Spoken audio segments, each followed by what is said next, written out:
Welcome. Happy Friday to everyone. This is Kat with Kat's Home Chat.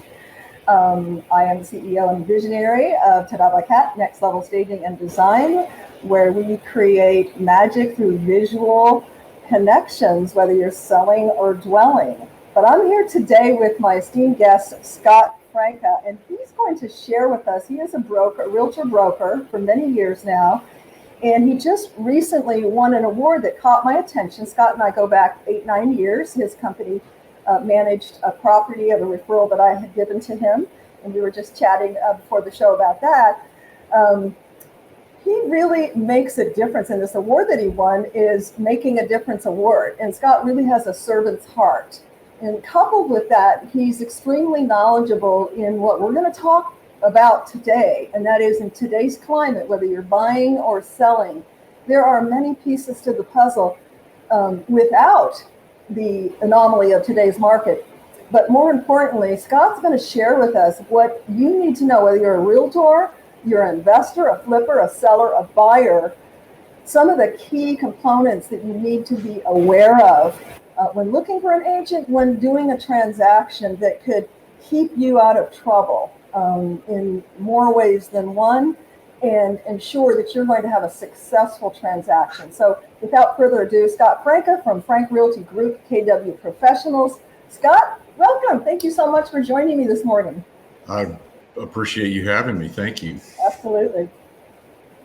Nice to see you. So let's just jump right in, if you don't mind, and share with folks what you're seeing today. And we know, it's changing constantly, like life, isn't it?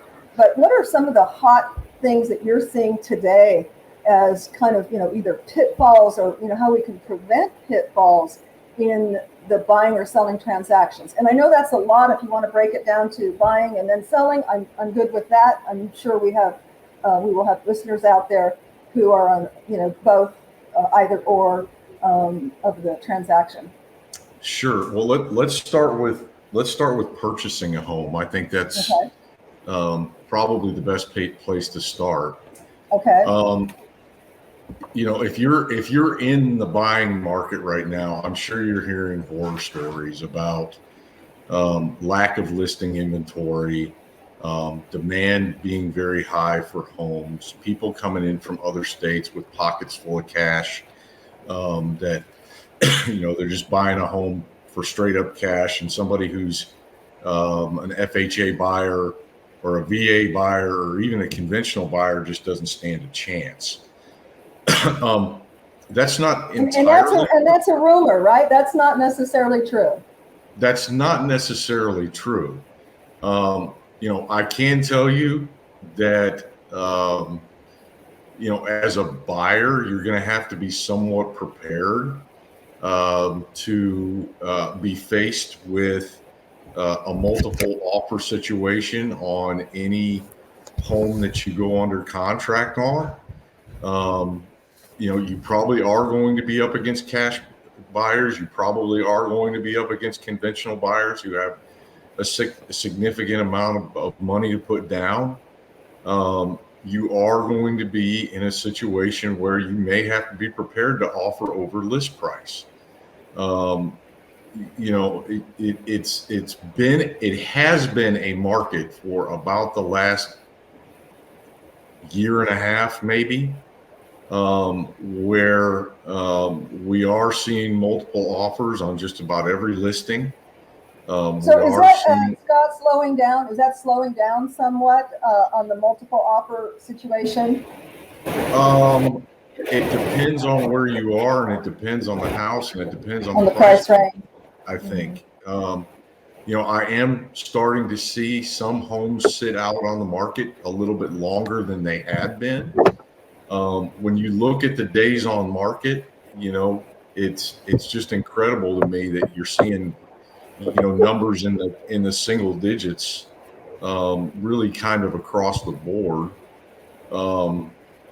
But as a buyer, you're going to have to go into this transaction prepared to not have a whole lot of room for negotiation.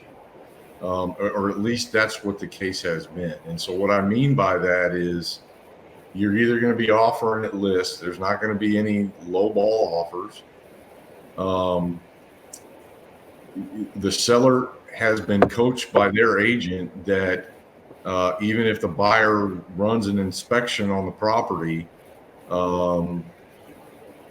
they shouldn't be too prepared to give a whole lot from a repair concession, or be willing to do repairs for that matter. And as far as some of the traditional stuff that would be seller paid, as a buyer, you're going to have to be prepared to pay those. And what I mean is, traditionally the seller would pay title policy. As a buyer, you may have to be prepared to go in and say, okay, I'll pick up the title policy. I'll pay for a new survey. I'm going to do my inspection, but I'm only going to do my inspection. Let me ask you this before we go further than that. Can you hear me? Okay. So would you recommend that if someone really wants the house, that within the offer, they offer that up front, or they wait and then offer it? No, I would say write the contract saying, basically put your best foot forward from the get-go.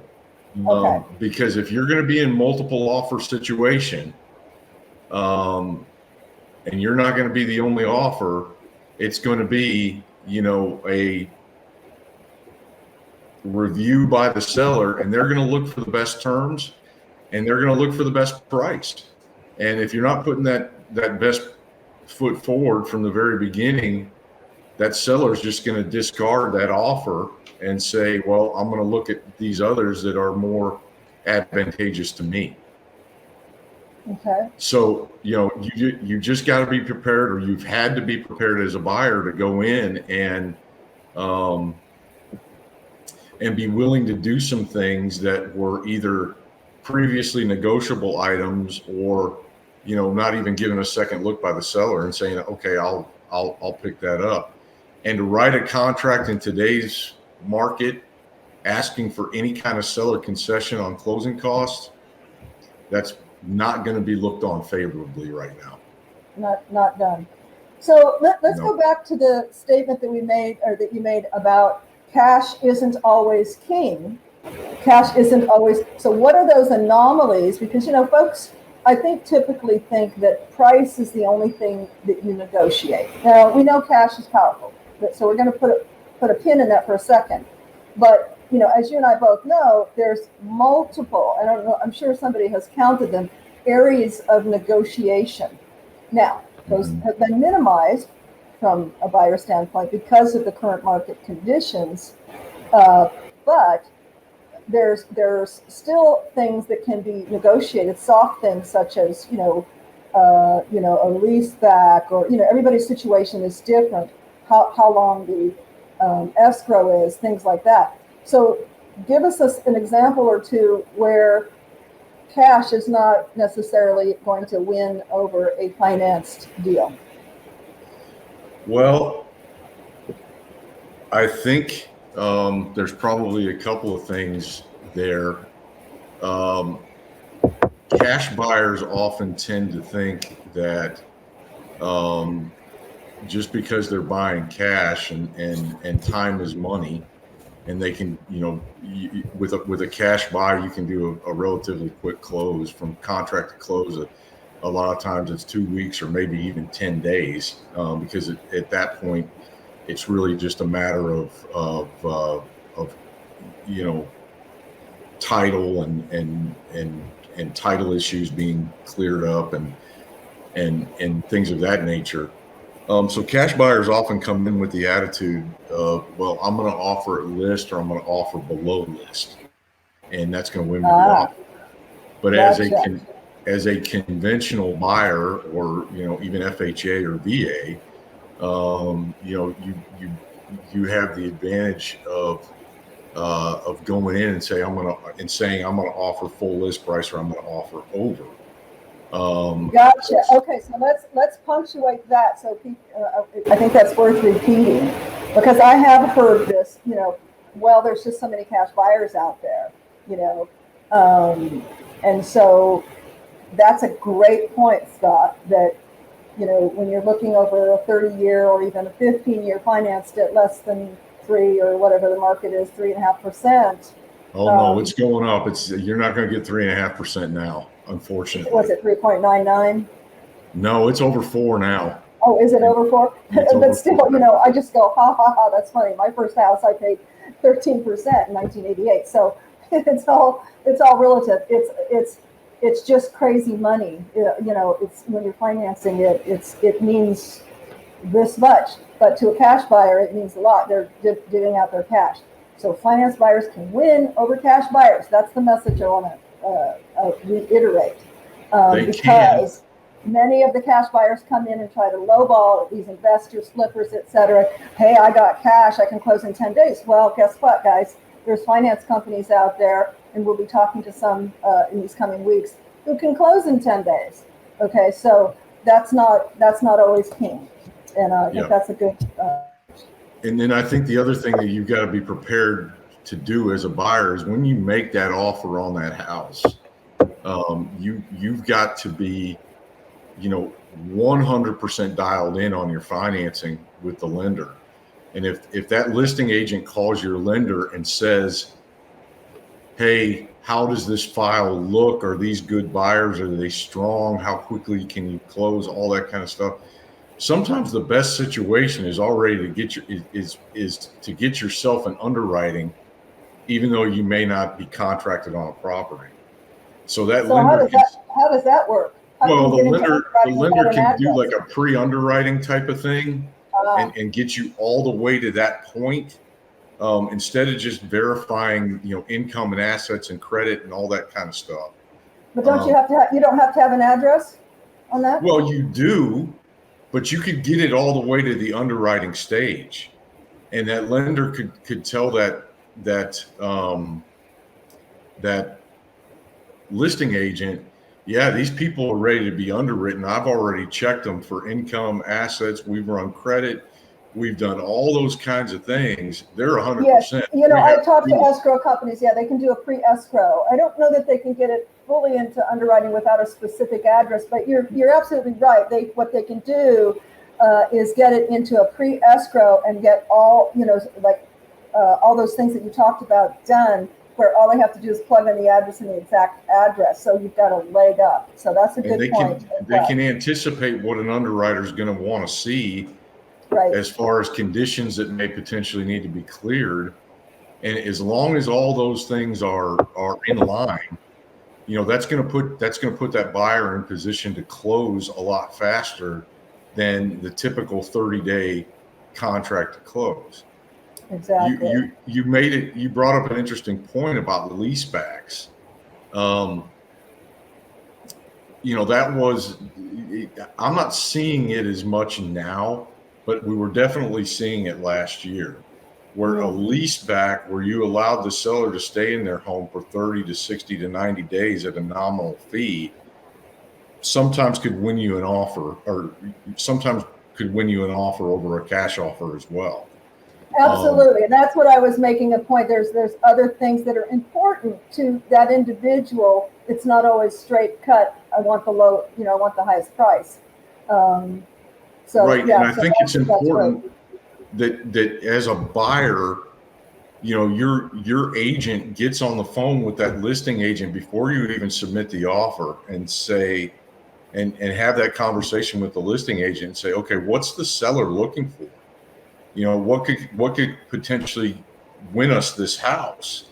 Do they need a lease back? What's their situation? Have they got a home to move into? I love that, Scott, and I think that's great encouragement for other agents, perhaps newer agents, or maybe seasoned agents that haven't thought to do that, is to be proactive and to call the other agent, even if it's in a multiple offer situation, to find out, you're not getting them to divulge what are the other offers, but tell me, tell me what your seller needs. Tell what's their motivating factors. What are some things, that just gives you the power. Information is power, right? That gives you the power to help craft the best offer that's going to win, the sale of that home. So I love that you say that, because I think, agents need to hear that. Buyers need to hear that, if that's not being proactive. And you also mentioned something which I think is extremely important, and that is for a good agent to not just take the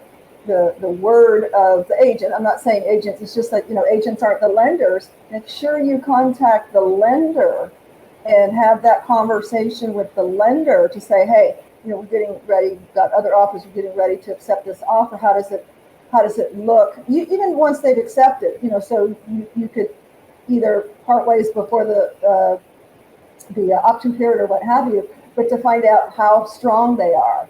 Because pre-approval, I think is what it's called now, they're going to check probably the debt to income ratio and the credit score, and that they're employed, maybe that.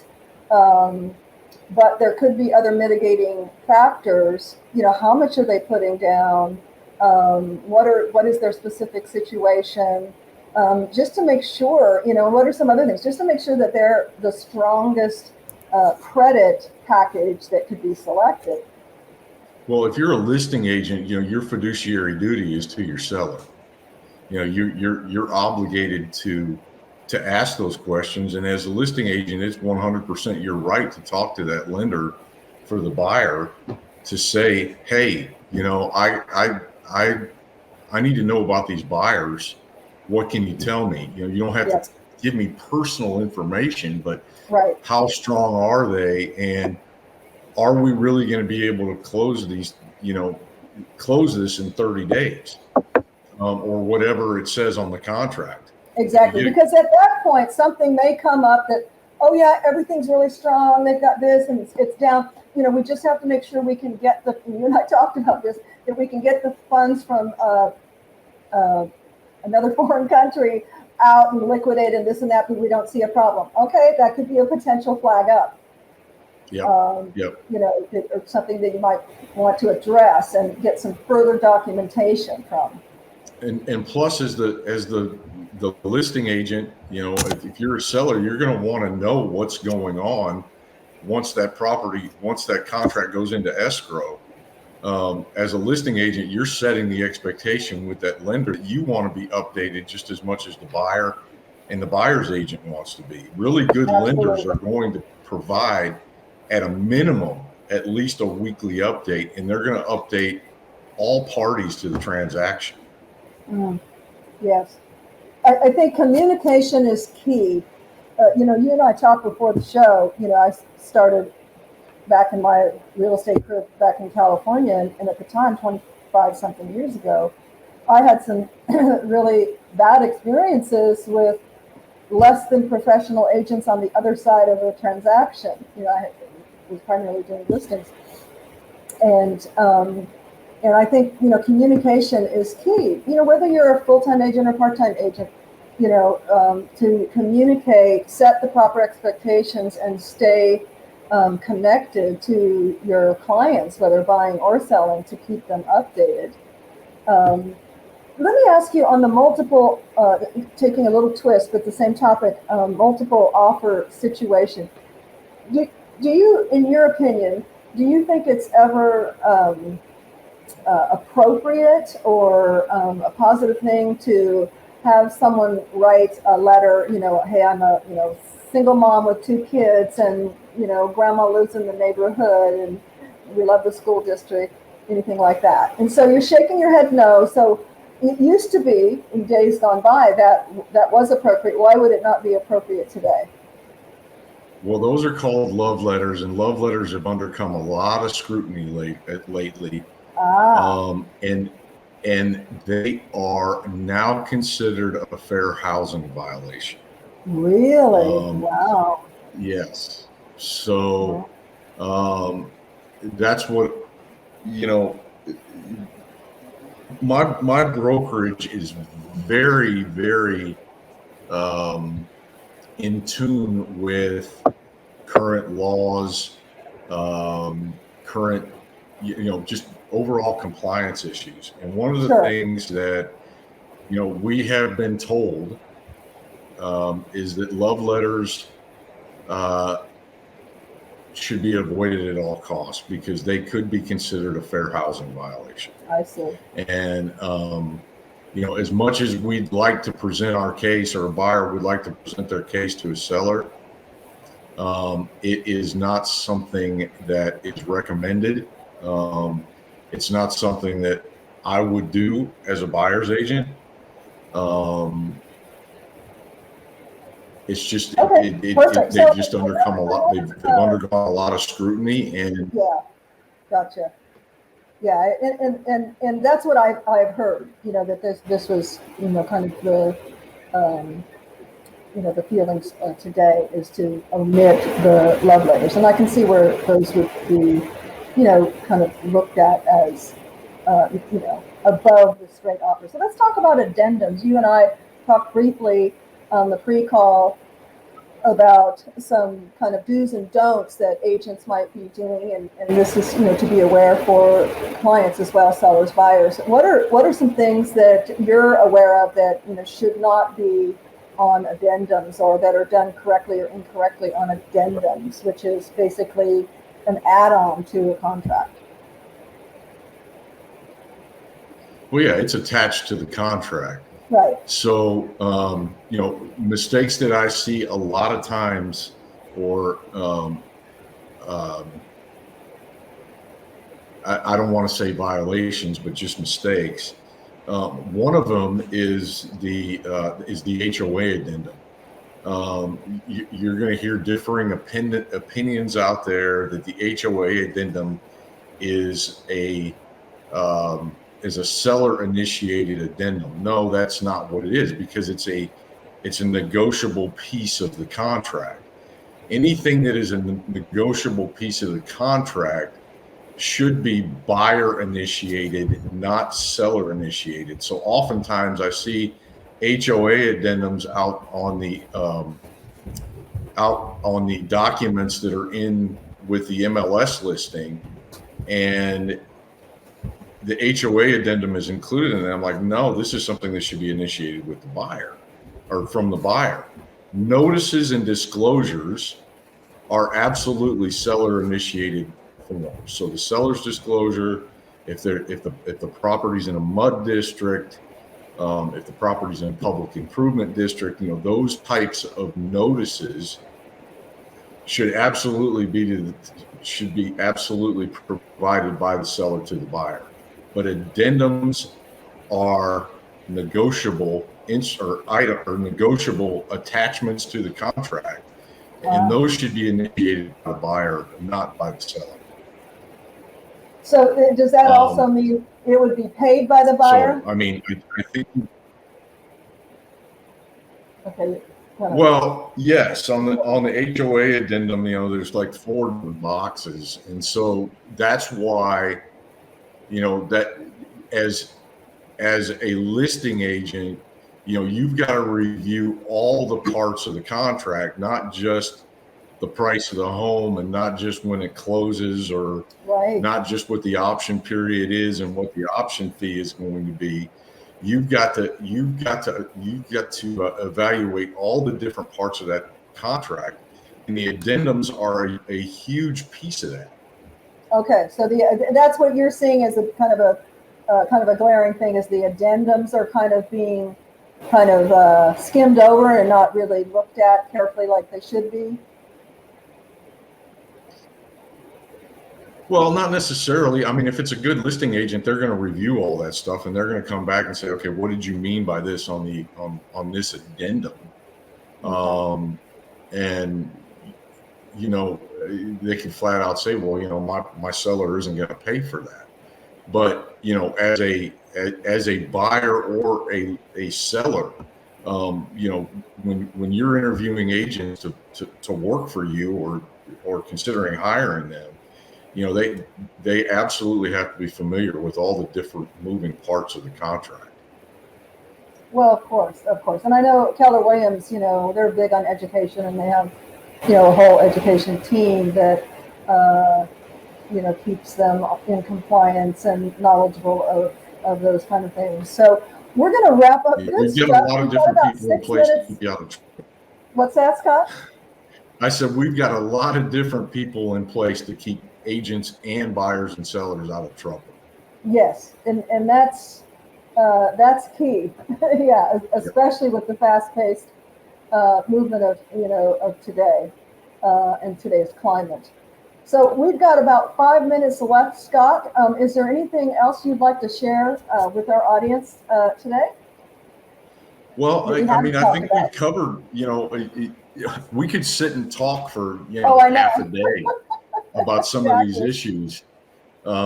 Because, I think that, and I'm going to speak more in generalities here, because I know we've got, somewhat of a broad audience. Right. I think that if you are in the buying or selling market, I think that preparation is absolutely key.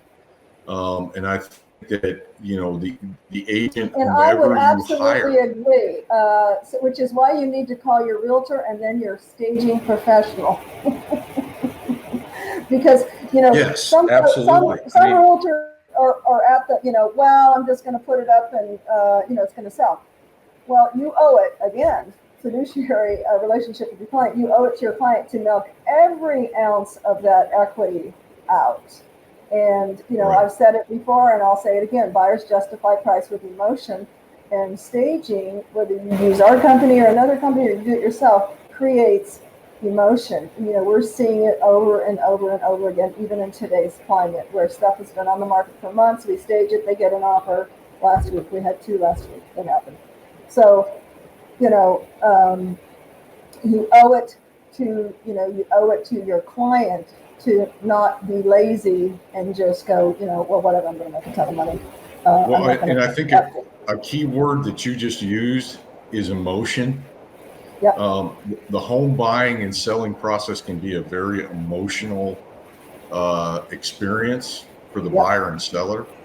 Absolutely.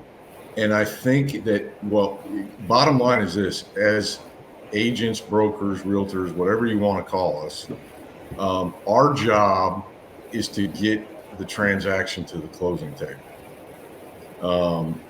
And because clients can be emotional, I think it's our job as their representatives is to be the professional and to be calm and be the voice of reason, and to not let our emotions take over. It's our way of earning a living, right? But we've still got to maintain our composure, and we've still got to work with whomever is.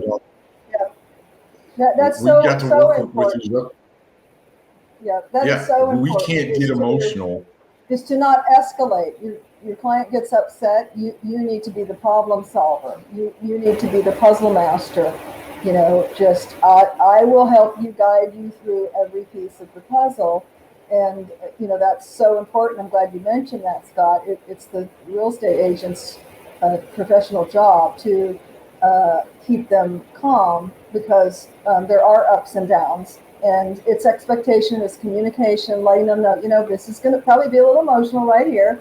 This is what's coming next. I know we have an offer, but there's going to be negotiations. Don't take it personal. I'll navigate you through the whole thing. And, keeping them calm, because it is very emotional. There are so many things that are going on in their head. Will I get the right amount of money? Am I going to be able to get a meeting check? Can I get off from work? Am I going to be able to pay the mortgage? There's just so many things. It's extremely emotional. Of course, with staging, we create those good emotions, not the negative ones. Your clients are going to feed off of your attitude and your approach to the transaction. Absolutely. And if you're coming off as being very anxiety ridden or very stressed out, that's only going to serve to stress them out more. Absolutely. And well, as I've often said, real estate is not for the faint of heart. And so if you are the faint of heart, maybe choose another industry. It's not for the faint of heart. That's correct. So Scott, if somebody wanted to reach out to you to get more information on buying or selling, get some information from you and your real estate experience, what's the best way to reach you? Probably just call me. Okay. 281-543-7321. If I don't answer, I'll call you back probably in 30 minutes if I'm not otherwise tied up, but I try to make myself extremely accessible to my clients, probably to a fault. And there's no fault to that, Scott. A real estate agent that answers their phone and or gets back within, a reasonable amount of time, to me, I don't even have to know their name. They're a successful realtor, because as we know, many do not. Right. And that's, just the way it is. And your website, do you have a website that you like to folks? Yeah, it's just www.frnka, Frnka, realtygroup.com. Type this in here, group.com. Wonderful. Thank you so much, Scott, for taking time out of your busy schedule to chat with me and share with folks. And guys, if you're watching this and someone needs this information, share it with them. They'll appreciate you for doing that. And I'm going to be talking to Scott, either his wife, or if she's not available, Scott, we're going to have him here back again talking about property management, because that's a very successful company that Frank and his wife have been running and do a great job. And I know if you're an investor, a flipper, etc., and or you're going to have rental property, they're going to share with us some things that you need to know to navigate a successful business in that arena.